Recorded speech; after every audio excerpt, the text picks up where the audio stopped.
Now, what does the business do with the cash? Okay, this is you right here, right? That's you, and this is your cash. So the business then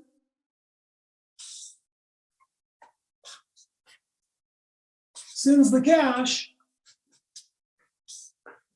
The business sends the cash back to you. And what is that? And then what do you do with the cash? You can put it, you can either hold it or you can put it back in the LLC. You got cash coming from the customers because the LLC now owns the receivable.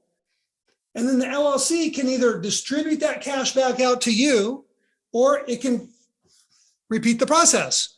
So over time, because you're discounting it by 5%. So over time, you're going to stockpile cash here because the LLC is, collecting more cash than it's paying out.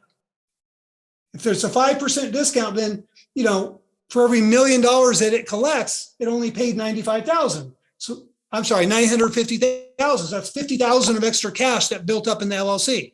So over time, cash will build up in the LLC.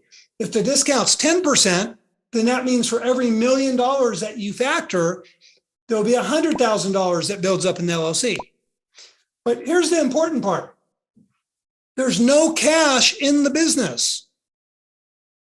There's nothing there because as soon as you create the receivable, you sell it, you get cash, and then you take the cash and take it out of the business. So the business never has any cash or any receivables except for work that, let's say that, as we're going through time, we've been doing this for 5 or 6 years, and then all of a sudden a claim is made against the business.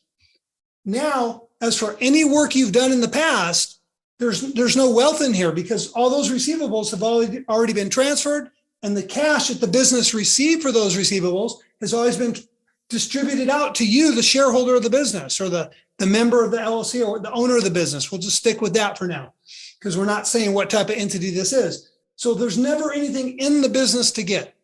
And that's where you want to start. So that's why we use factoring.